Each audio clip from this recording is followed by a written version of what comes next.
It has been said that authors who write in order to give pleasure cannot impart to their readers the truth of their subject matter. That claim cannot be true. If it were, one could determine the truthfulness of a book simply by looking at its sales figures. If the book were very popular, one could reasonably conclude that it gave people pleasure, and therefore that at least some of what is written in the book is not true. Okay.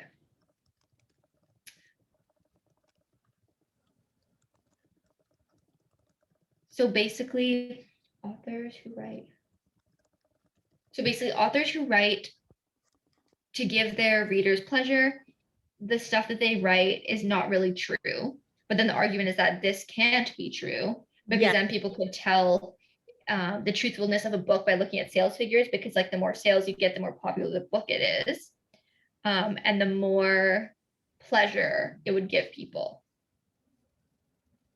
And then the books would not be true. Like what's written in the books would not be true. Okay. So then it's saying like basically like why can't that be true? Yeah, so what's the assumption? A big flaw going on here. But that is making this so confusing because it's like so dramatic. And it's just so wrong. Yeah, so well, because like just because an author writes to give pleasure, doesn't that mean that maybe like it won't give pleasure too?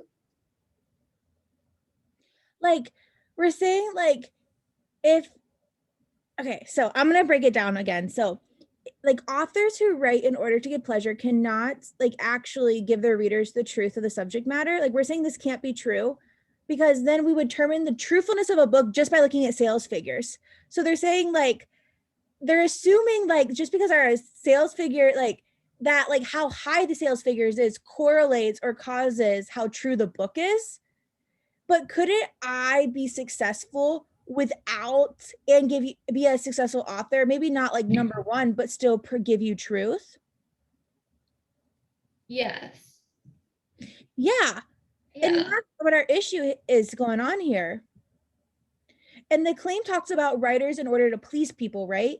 But our evidence talks about actually pleasing people. And can't there be a difference between the two? Yes. That's like, what I was thinking. Yes. Like just because I write so you to enjoy it doesn't mean that people actually are enjoying it. Yes. All right. So let's go ahead and start with A. So when people choose to read a book, they generally do not already know whether reading it will give them pleasure.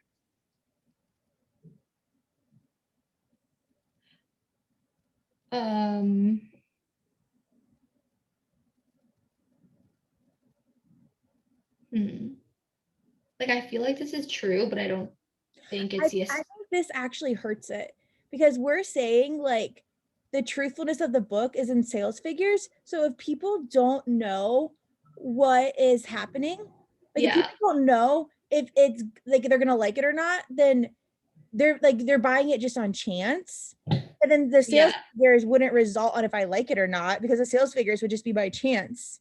Right. So this, I feel like this, do you see how that's actually kind of a weakener? Yes. When people choose to read the book, they generally don't already know whether reading it will give them pleasure. Yeah, so it's just random. Yes, I get what it's saying. Like it's like, yeah, because it's just random, then how can we have that going on? Yeah. Excellent. Even when an author writes with the goal of giving people pleasure, that goal will not necessarily be achieved. I think this weakens it too. Why? Because this says it has been said that the author that authors who write in order to give pleasure cannot impart to their readers the truth. So I think it's like it's assuming that when you write to give pleasure, you're always going to give pleasure. Yeah. So this answer is like the opposite of that assumption. Yes, excellent, Maya. You're like, I don't have time to think this deeply about them on the time sections. Yeah. In many cases, A book's readers are unconcerned about the truth of the book's contents. No, that weakens it too. Do we care if the books are unconcerned No, about the truth of its contents? Like, no. no, Even if they were concerned about the truth of its contents, that doesn't destroy our argument. right. A book will not give its readers pleasure unless it was intended by its author to have that effect. Will not give its readers pleasure.